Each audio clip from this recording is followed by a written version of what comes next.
I love enchiladas, and I had the chance to make an enchilada casserole with the modern-day Chili Queen. Ooh, okay. Yeah, you got to check it out. Here's how it went. Diana Anderson, also known as the modern Chili Queen, and today we're going to be making enchiladas. We are making red wine blackberry enchiladas. Not just regular enchiladas. That's All right. Well, we're going to really push those enchiladas up on a pedestal. To a level that they never knew that they could get to. That's right. And they've always wanted to be there. They always wanted to be there. Okay, what's the first thing I need to do? Well, you know what I've done is fry off some corn tortillas.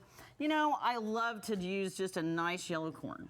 Okay, why corn and not flour? You know, I think traditionally that's what was available. They used maize all the time, the indigenous people and early Aztec people, so they were familiar with it. They knew how to work with it.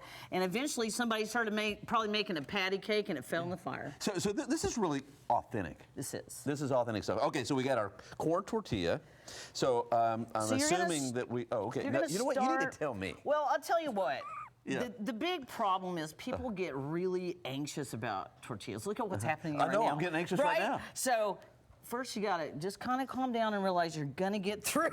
Okay, so somebody's watching, so calm down. Calm down. Next, the best thing you can do for an enchilada, the life of your enchilada, is to take, and you can do this, Paul, if you want to, take a little bit of that red wine blackberry and just slosh it down there on the pan. And what that's gonna, and just start spooning it around. Okay. Because what you're gonna do is make a bed for your enchiladas to sit in. Like a sauce bed. Like a sauce bed. So you're gonna do that, and then you're gonna add just a little bit of this sauce to that ground beef there. Just put it in? Yeah, I do about a quarter cup. I love to use my taco sauce or my enchilada sauces as a real great seasoning for your meat. So that's gonna really spice it up. You're gonna get that enchilada just really going. Yeah. And then next you're gonna lay down your tortilla. I was just telling you earlier, Paul, that you have to treat your tortillas with respect. It's kind of like a woman. Treat them with respect, because if you don't, then bad things happen. That's correct. Okay. So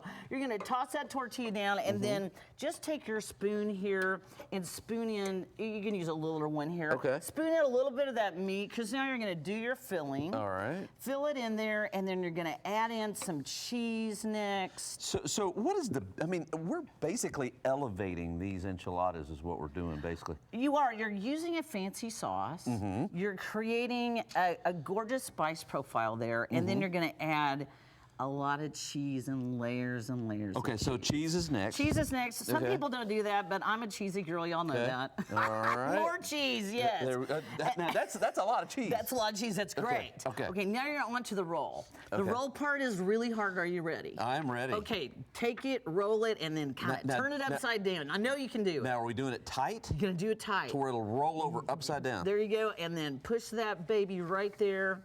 Wow, you did a great job. Look at that. Oh my gosh, you're terrific. Look at that. I love it. And then we do another one and just do it over and over again, right? Over and over again. And then it looks like something like this. And bake at 350. They're easy to make. You just layer cheese in and then more of your sauce. And the big thing about enchiladas is when you make them like this with an elevated sauce, anybody you feed them to is gonna love you forever. They are gonna love you forever. I did it. They said I couldn't do it, but I did it. How can they reach you? You can always go to my website at jdschiliparlor.com and see all our products there. Okay. Well, thanks for being with us today. Thanks so much. It was a blast. All right. I want to dig in now.